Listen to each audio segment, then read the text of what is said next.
मध्य प्रदेश में इन दिनों विधानसभा चुनाव का प्रचार अपने चरम पर है। राज्य में 17 नवंबर को वोटिंग है। इस बीच एसोसिएशन फॉर डेमोक्रेटिक रिमॉर्स यानी एडीआर ने उम्मीदवारों द्वारा दाखिल हलफनामे पर रिपोर्ट प्रकाशित कर दी है।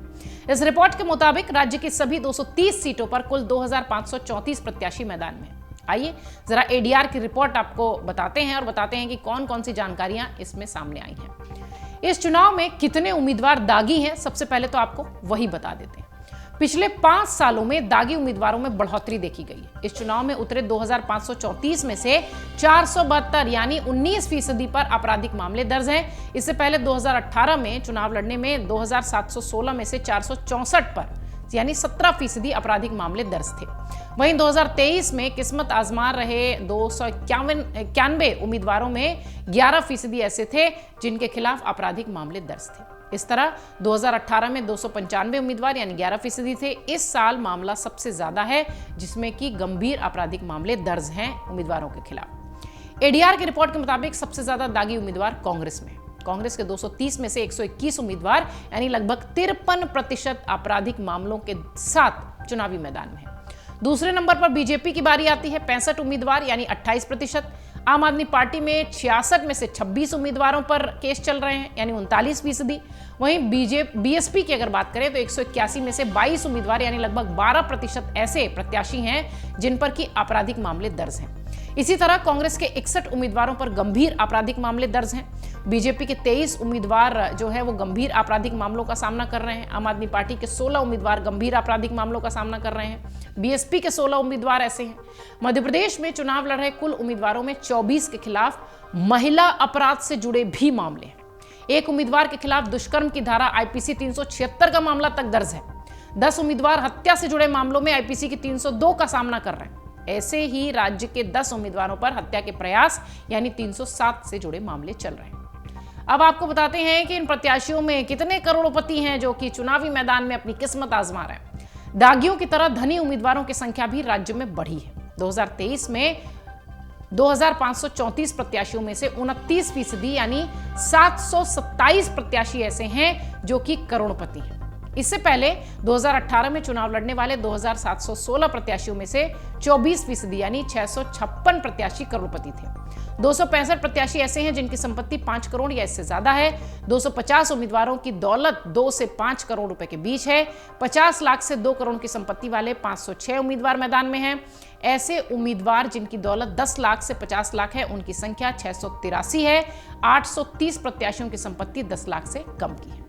भाजपा के सबसे ज्यादा 200 उम्मीदवार यानी 87% करोड़पति हैं। दूसरे स्थान पर कांग्रेस के 196 प्रत्याशी यानी 85% करोड़पति हैं। आम आदमी पार्टी के कुल 66 उम्मीदवारों में से 39 यानी कि 59% करोड़पति उम्मीदवार हैं। वहीं बीएसपी की बात करें तो इनके 54 उम्मीदवार यानी 30% की दौलत 1 करोड़ से ज्यादा है। इस बार चुनाव मैदान में उतरे सभी प्रत्याशियों की औसत धन की बात करें तो 2.89 करोड़ रुपए की है और 2018 में 2716 उम्मीदवारों की संपत्ति 1.73 करोड़ रुपए थी। पार्टी वार आंकड़े अगर देखेंगे तो इस बार कांग्रेस के प्रत्याशियों की औसत संपत्ति 13.69 करोड़ की है। दूसरे नंबर पर बीजेपी के उम्मीदवारों की औसत संपत्ति आती है 10.46 करोड़ की। आपके प्रत्याशियों की औसत संपत्ति 2.76 करोड़ की है।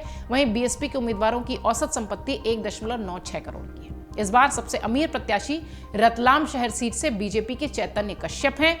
कश्यप की कुल संपत्ति 296 करोड़ की है। दूसरे नंबर पर राघवगढ़ सीट से हैं संजय पाठक जिनकी संपत्ति 242 करोड़ की है। वहीं इंदौर 1 से बीजेपी के नेता कैलाश विजयवर्गीय के खिलाफ चुनाव मैदान में उतरे कांग्रेस के संजय शुक्ला तीसरे नंबर पर सबसे अमीर प्रत्याशी हैं। संजय शुक्ला की कुल संपत्ति 217 करोड़ है।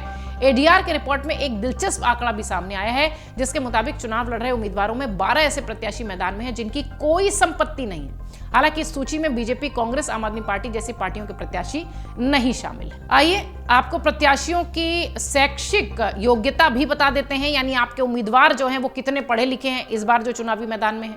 चुनाव में किस्मत आजमा रहे 1233 उम्मीदवार यानी 49% 5वीं और 12वीं तक पढ़े हुए हैं। 1105 उम्मीदवार यानी 44% ने स्नातक किया है यानी ग्रेजुएशन या उससे अधिक की पढ़ाई। 28 प्रत्याशी डिप्लोमाधारी हैं, 134 साक्षर और 28 प्रत्याशी निरक्षर हैं। इनके अलावा 6 उम्मीदवारों ने अपनी शैक्षिक योग्यता नहीं बताई है। उम्मीदवारों में 952 यानी 38% की उम्र 25 से 40 के बीच की है। 1252 यानी कि 49% की उम्र 41 से 60% की है, 60 के बीच की उम्र है। वहीं 328 की 13% की उम्र, 328 यानी 13% जो है वो 61 से 80 साल के बीच के हैं। 2 उम्मीदवारों की उम्र 80 साल की है, 80 साल से ज्यादा की है। इस बार कुल उम्मीदवारों में 253 यानी कि 10% महिलाएं हैं। इससे पहले 2018 में कुल उम्मीदवारों में 253 यानी कि 9% महिलाएं थी। इस तरह से एडीआर रिपोर्ट में प्रत्याशियों का पूरा ब्यौरा निकल कर सामने आया है। अगर आप ये वीडियो YouTube पर देख रहे हैं तो हमारे चैनल को सब्सक्राइब करें और बेल आइकन को दबाना ना भूलें। अगर आप Facebook पर ये वीडियो देख रहे हैं तो हमारे पेज को लाइक करें।